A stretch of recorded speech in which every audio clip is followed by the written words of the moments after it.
आज गुरु पूर्णिमा के पावन अवसर दिव्या ज्योति जागृति संस्थान नूरमहल जालंधर पंजाब में विशाल महोत्सव पर माननीय राजनाथ सिंह का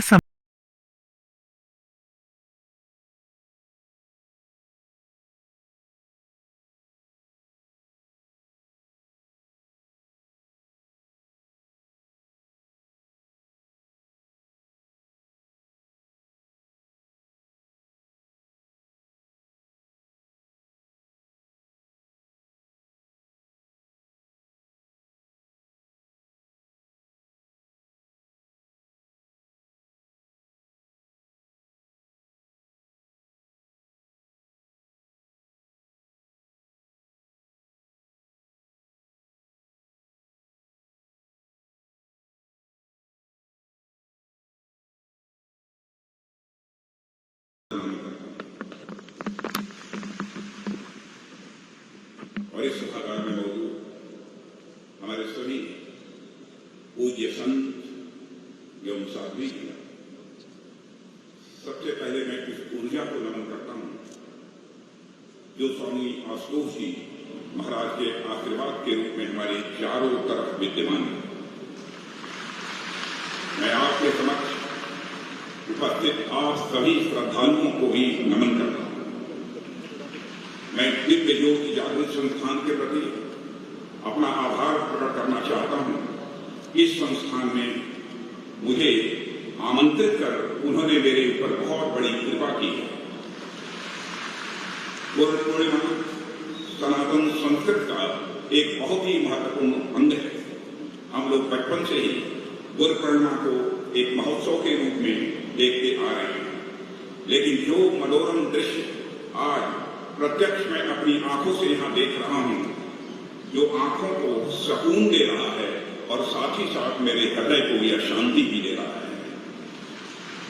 और मैं कह सकता हूं यह दृश्य अपने में अद्भुत है।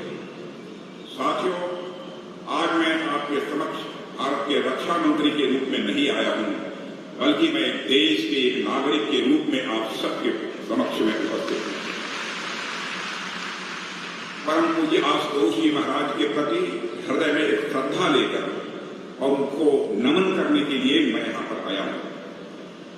इसलिए परम पूज्य गुरु जी को जिस हद तक मैं समझ पाया हूं, उस पर कुछ बातें आपके सामने मैं यहां रखना चाहूंगा। साथियों, श्री आशुतोष जी महाराज ने सर्वोच्च परमार्थ को लक्ष्य बनाते हुए लोगों को आपस में जोड़ा है। परमार्थ मतलब बिना किसी लाभ की अपेक्षा करते हुए दूसरों की सेवा करने का काम जो कोई महान व्यक्ति ही कर सकता है, छोटा व्यक्ति इस काम को नहीं कर सकता। स्वामी जी ने अपने कार्यों से समाज के लोगों को एक प्रेरणा दी है। इसलिए मुझे ऐसा लगता है कि स्वामी जी ने अपने कार्यों से समाज में सद्गुण लाने का जो कार्य किया है वह तो सराहनीय है ही, लेकिन इसके साथ ही साथ स्वामी जी ने लाखों लोगों के अंदर यह विश्वास भी जगाया है कि सर्वोच्च परमार्थ अर्थात दूसरों की भलाई करके ही इस मानव जीवन को सफल बनाया जा सकता है। मुझे यह देखकर अत्यंत प्रसन्नता हो रही है कि दिव्य ज्योति जागृति संस्थान स्वामी जी के जीवन मूल्यों और उन उद्देश्यों को लगातार जन जन तक पहुंचाने का काम कर रहा है। और स्वामी जी ने जिस तरीके से निस्वार्थ भाव से इस राष्ट्र और समाज के कल्याण के लिए उन्होंने कार्य किया है, वह एक विशाल जन समूह के लिए ही नहीं बल्कि समस्त देशवासियों के लिए बहुत ही प्रेरणादायी है। स्वामी जी द्वारा शुरू किए गए कार्य आज भी सुचारू रूप से चल रहे हैं और यह दर्शाता है कि स्वामी आशुतोष जी महाराज अपने कार्यों के माध्यम से आज भी हमारे बीच उपस्थित हैं। देवियों व सज्जनों, स्वामी जी ने एक गुरु की भूमिका में रहकर इस अंधकारमयी दुनिया में एक प्रकाश स्तंभ के रूप में काम किया है। उन्होंने समाज को एक राह दिखाई है कि कैसे सेवा के माध्यम से हम परमात्मा तक पहुंच सकते हैं अथवा परमात्मा की अनुभूति कर सकते हैं और अपना जीवन हम कैसे सफल बना सकते हैं। आज गुरु पूर्णिमा का दिन हमें यही आभास दिलाने वाला दिन है कि वाकई इस संसार में गुरु का क्या महत्व होता है। साथियों, जहां तक मैं समझता हूं गुरु इस संसार में हमारे लिए एक पथ प्रदर्शक का कार्य करता है, एक मार्गदर्शक का वह कार्य करता है। आप सबके मोबाइल में एक एप्लीकेशन होगी, गूगल मैप। आपको जहां भी जाना होता है, आप उसमें अपना डेस्टिनेशन यानी गंतव्य डाल देते हैं और आपको अपने डेस्टिनेशन यानी गंतव्य तक पहुंचने का एक उपयुक्त रास्ता दिख जाता है। जाहिर सी बात है, यदि आपको रास्ते की जानकारी नहीं है तो भी आप अपने डेस्टिनेशन पर बिना गूगल मैप के यूज के भी पहुंच सकते हैं।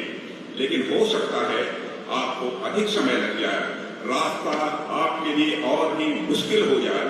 इसलिए इन तमाम मुश्किलों को दूर करने के लिए व्यक्ति गूगल मैप्स का सहारा लेता है ताकि उसे अपने डेस्टिनेशन तक पहुंचने के लिए सही रास्ता दिख जाए।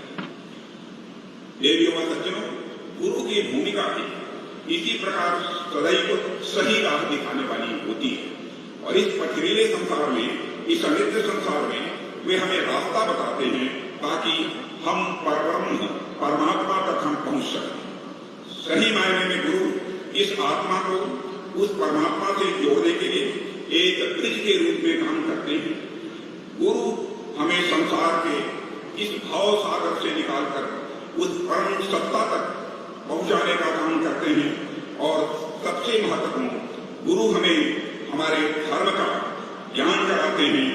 गुरु हमें अपने धर्म का पालन करना भी सिखाते हैं। जब मैं यहाँ धर्म कह रहा हूं तो उससे मेरा आशय किसी पंथ से नहीं है, किसी मजहब से नहीं है, बल्कि धर्म से मेरा आशय हमारे कर्तव्य से है। और धर्म हमारे जीवन के सभी पड़ावों और सभी भूमिकाओं में यह आवश्यक होता है। हमें अपने व्यक्तिगत और सार्वजनिक दोनों ही प्रकार के जीवन में धर्म का पालन करना होता है। यदि मैं व्यक्तिगत जीवन पर बात करूं तो हमारे माता पिता, संतान, मित्र आदि सबका एक निश्चित धर्म है। एक माता पिता का यह धर्म होता है, वे अपनी संतान का उचित तरीके से पालन पोषण करें, उसे अच्छी शिक्षा उपलब्ध कराएं और उसके अंदर अच्छे मूल्यों का समावेश करें। अपने बच्चे के अंदर ऐसा संस्कार डालें जिससे सिर्फ वे ही नहीं बल्कि पूरा समाज उस बच्चे पर गर्व करे। देवियों और सज्जनों, माता पिता की ही भांति संतान का भी धर्म होता है कि वह अपने माता पिता की आज्ञा का पालन करें, माता पिता को इस धरती पर ईश्वर का रूप मानकर उनकी सेवा करें। हमारे समाज में भी श्रवण कुमार को सिर्फ इसलिए याद किया जाता है क्योंकि उन्होंने स्वयं से ऊपर अपने माता पिता को रखा था। अपने अंधे माता पिता को तीर्थ यात्रा की इच्छा को पूरा करने के लिए उन्होंने वह सब कुछ किया जो एक संतान को करना चाहिए। लेकिन वर्तमान समय में जिस प्रकार मूल्यों का ह्रास हो रहा है वह एक चिंताजनक बात है। आजकल समाज में नैतिकता का ह्रास देखने को मिल रहा है। हम लगभग हर दिन ऐसी खबरें पढ़ते हैं कि किसी बच्चे ने अपने माता पिता से उनकी प्रॉपर्टी लिखवाकर उन्हें घर से बेदखल कर दिया। किसी बच्चे ने अपने बूढ़े माँ बाप को ओल्ड एज होम में भेज दिया। साथियों, ऐसी खबरें यह दर्शाती हैं कुछ संतानें अपना दायित्व पूरा नहीं कर पा रही हैं, वे अपने धर्म का पालन नहीं कर पा रही हैं। इसलिए आज एक समाज के तौर पर हमें अपने बच्चों में वे संस्कारों का बीजारोपण करना होगा जो उन्हें संतान के रूप में अपने धर्म का ठीक तरीके से आभार करा सके। और इस दिशा में नित्य ज्योति जागृत संस्थान का जो कार्य है उसके लिए मैं उन्हें कोटि कोटि बधाई देता हूं, कोटि कोटि धन्यवाद देता हूं। आपके प्रयास निश्चित रूप से समाज में नैतिकता का उच्च मानक स्थापित करेंगे, ऐसा मेरा विश्वास है। साथियों, हमारे निजी संबंध में एक धर्म भाई का होता है। भाई का धर्म अपनी बहन के प्रति तो होता ही है, उसे अपनी बहन की रक्षा करनी है। अपनी बहन को वे सारे अवसर उपलब्ध कराने हैं जो उसके विकास के लिए यह आवश्यक है।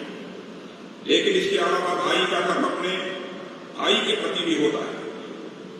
दास प्रेम का उदाहरण यदि हम देखें तो हमें रामायण से बेहतर उदाहरण और कहां मिल पाए। जब भगवान राम जंगल जा रहे थे तब उनके पीछे पीछे लक्ष्मण जी उनकी सेवा के लिए जंगल चले गए। अपने बड़े भाई के लिए उन्होंने अपना सारा जीवन जीवन न्यौछावर कर दिया। राम के छोटे भाई भरत का भी जिक्र आता है कि उन्होंने तब के समय के सबसे शक्तिशाली राज्य अयोध्या का राज सिंहासन भी अपने भाई के लिए ठुकरा दिया और भगवान राम के वापस अयोध्या लौटने तक सिंहासन पर उनकी चरण पादुका रखकर उनके जैसा सन्यासी का जीवन व्यतीत किया।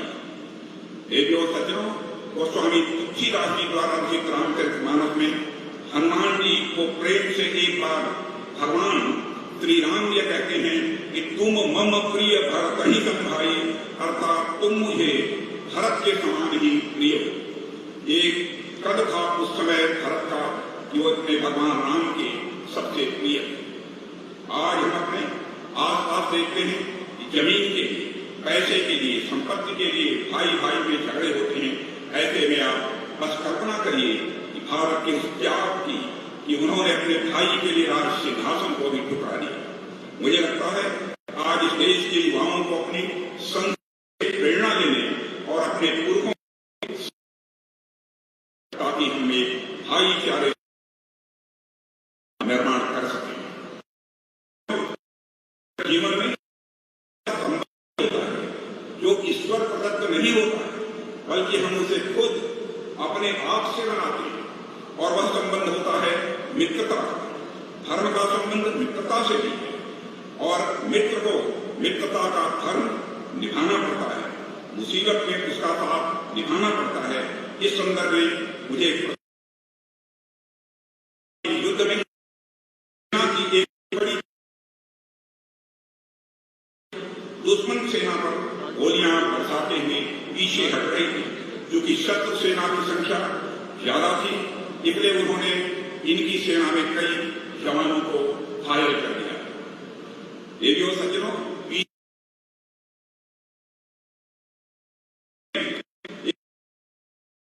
और वह बाकी पीछे छूट गया। जब उसके मित्र ने यह दृश्य देखा तो उसने अपने घायल मित्र के पास जाकर उसे बचाने की,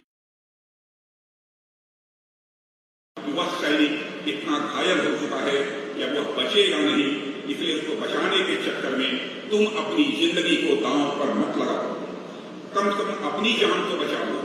लेकिन उस सैनिक ने अपने कमांडर को किसी तरह कन्विंस किया और अपने घायल दोस्त को बचाने के लिए निकल गया। जब अपने घायल दोस्त को कंधे पर उठाकर वह वापस अपनी पलटन में आया, तब तक उसका मित्र शहीद हो चुका था। कमांडर ने सैनिक से कहा कि देखा, मैंने कहा था ना कि यह इतना घायल हो चुका है कि वह बचेगा नहीं, इसलिए वहां जाने की कोई जरूरत नहीं है, कोई फायदा नहीं है। लेकिन सैनिक ने अपने कमांडर से कहा कि सर, अभी वह निश्चित रूप से मर चुका है, लेकिन जब उसको बचाने के लिए मैं वहां गया था तब वह जीवित था और मुझे देखकर उसने कहा कि मुझे विश्वास था कि तुम मुझे बचाने जरूर आओगे। जीना मरना तो यह ईश्वर के हाथ में है, लेकिन वह भरोसा जो एक मित्र का दूसरे मित्र पर था, मैं उस भरोसे को तोड़ना नहीं चाहता। साथियों, मित्र का यही धर्म होता है कि मुसीबत के समय अपने मित्र का साथ दें। आप सब महाभारत के बारे में जानते हैं, उसमें भगवान श्री कृष्ण महाभारत का युद्ध रोकने का सारा प्रयास करते हैं, लेकिन दुर्योधन उन सारे प्रयासों पर पानी फेर देता है। जब भगवान सारे उपाय करके हार जाते हैं, तब उन्हें यह ध्यान आता है क्यों न कर्ण को ही अपनी तरफ मिला लिया जाए। और एक बार कर्ण पांडवों के पक्ष में आ जाए तो फिर दुर्योधन युद्ध करेगा ही नहीं।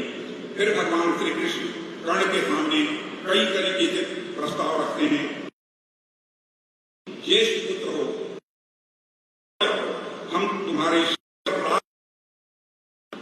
पांचों वीर भाई हमेशा तुम्हारी सेवा करेंगे। लेकिन कर्ण ने दुर्योधन की मित्रता के लिए भगवान कृष्ण के सारे प्रस्तावों को ठुकरा दिया था। राष्ट्रकवि रामधारी सिंह दिनकर ने रस में रथी में लिखा है कि कर्ण ने श्री कृष्ण ने कहा, सुरपुर से भी मुख मोड़ूंगा, सुरपुर से भी मुख मोड़ूंगा, केशव मैं उसे न छोड़ूंगा।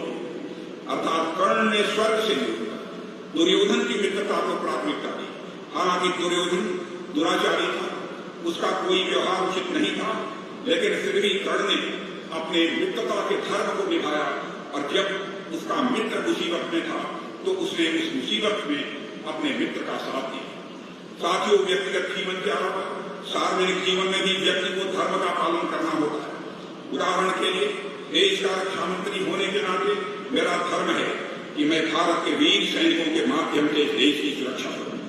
आप चाहे जिस पद पर रहें, आपका एक विशेष धर्म होता है और उस धर्म का आपको पालन करना होता है। धर्म जीवन के प्रत्येक भाग में यह आवश्यक होता है, वह चाहे राजनीति ही क्यों न हो। राजनेताओं का भी अपना धर्म होता है। राजनीति में जो नीति शब्द है वह वास्तव में धर्म का ही प्रतिनिधित्व करता है और मैं तो समझता हूं कि राजनीति में धर्म का होना यह बेहद आवश्यक है।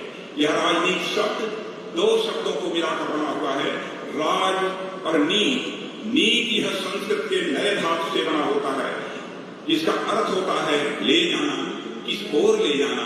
ऐसा पॉलिटिकल सिस्टम जो समाज को सर्वांग की ओर ले जाने का काम करे, उसे ही राजनीति कहते हैं। लेकिन विडंबना यह है कि राजनीति शब्द आज अपना अर्थ भी खो चुका है और आज अपना भाव भी खो चुका है। आइए हम सभी मिलजुल कर इस दिव्य जागृति ज्योत संस्थान के माध्यम से यह संकल्प लें कि भारत की राजनीति में खोए हुए इस अर्थ व भाव को हम सब मिलकर पुनः स्थापित करेंगे। यह संकल्प लेने की आवश्यकता है। इससे राजनेताओं को अपने कर्तव्य का आभास होता है, उन्हें जनता के कल्याण के लिए कार्य करना है। हालांकि कुछ लोग राजनीति और धर्म एक दूसरे से अलग करके देखने के हिमायती होते हैं, पर मैं समझता हूं शायद वह धर्म का अर्थ नहीं समझ पाते हैं। इस संदर्भ में महात्मा गांधी की कही एक बात याद आती है। उन्होंने एक बात कहा था कि those who say religion has nothing to do with politics do not know what religion is। अर्थात जो लोग ये कहते हैं कि धर्म का राजनीति से कोई लेना देना नहीं है, वह लोग शायद धर्म को जानते ही नहीं। मैं तो कहता हूं धर्म ही नहीं, ऐसे लोग राजनीति भी उचित तरीके से नहीं जानते। हमारे देश में जिस राजनीति की चर्चा की गई है वह स्वयं में धर्म से प्रेरित है। हमारे यहाँ राजनीति को केवल सत्ता प्राप्त करने का माध्यम नहीं बताया गया है, बल्कि उसे जनता की सेवा का माध्यम बताया गया है। इसलिए कर्तव्य परायण राजा को हमारे यहाँ भगवान तक की संज्ञा दी गई है। इसलिए नहीं कि राजा के पास शक्ति होती है, बल्कि इसलिए कि राजा के पास जनता का सुख दुख देखने, उसका कल्याण सुनिश्चित करने का कर्तव्य होता है। साथियों, भगवान राम ही नहीं बल्कि भारतवर्ष के कई राजाओं ने समय समय पर अपने राजधर्म का परिचय देकर एक नया उदाहरण पेश किया है। आप सबने राजा शिवी की कहानी सुनी होगी। एक बार की बात है, एक कबूतर किसी बात से बचते हुए उनके चरणों में आ गिरा और वह कहने लगा कि महाराज मेरे प्राणों की रक्षा कीजिए।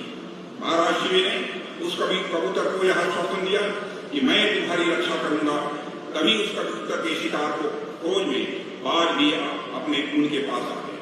अब चूंकि महाराज शिव कबूतर की प्राण की रक्षा का व्रत ले चुके थे, इसलिए वह कबूतर को छोड़ तो नहीं सकते थे, लेकिन वह शरण में आए हुए इस बात के साथ अन्याय भी नहीं कर सकते थे, क्योंकि यह प्रकृति का नियम है कि घोड़ा घास से दोस्ती कर लेगा तो खाएगा क्या, कबूतर या बाज का भोजन था।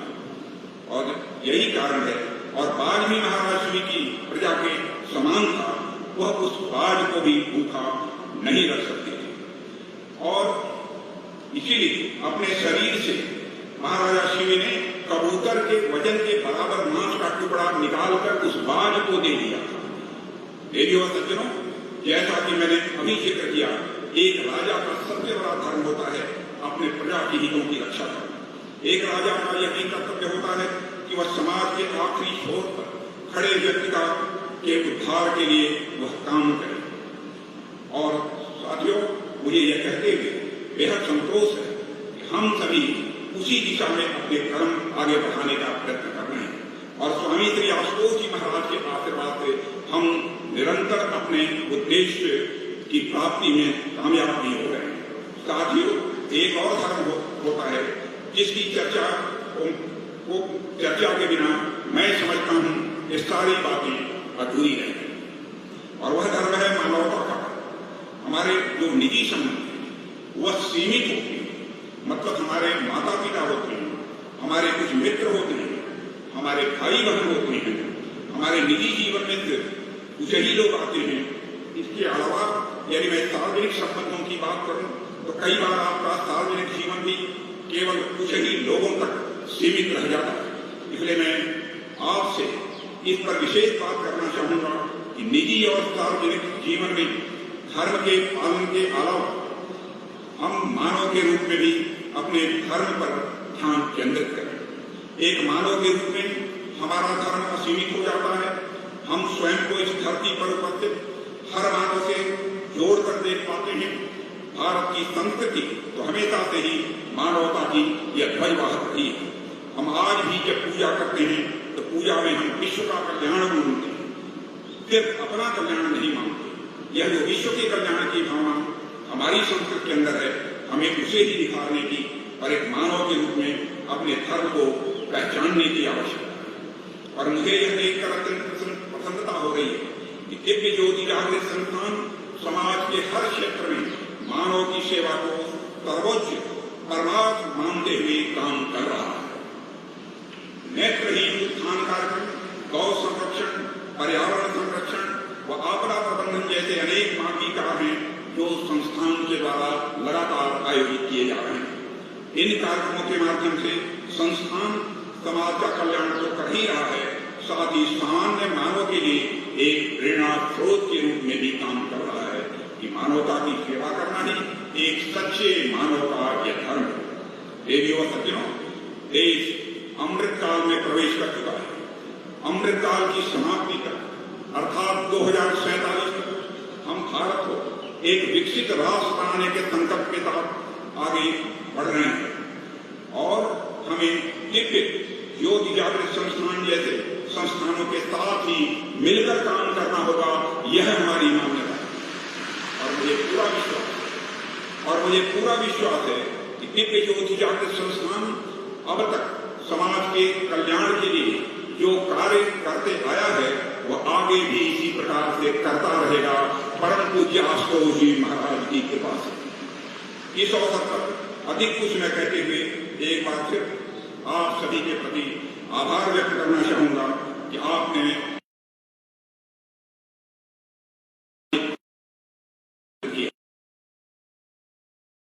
अपनी बात को महाराज के आशीर्वाद से उसी प्रकार काम करते रहेंगे जब तक हमारा राष्ट्र ऐसा राष्ट्र जो विकसित तो हो ही और ज्ञान सारे विश्व का नेतृत्व कर सके। हमें ऐसे राष्ट्र का निर्माण करना चाहते हैं। इन्हीं शब्दों के साथ पुनः एक बार महाराज आशुतोष जी महाराज, परम पूज्य आशुतोष जी महाराज के चरणों में शीश झुकाकर नमन करते हुए और आप सभी श्रद्धालुओं के साथ भी शीश झुकाकर नमन करते हुए अपना निवेदन समाप्त करता हूँ। आप सबको बहुत बहुत धन्यवाद।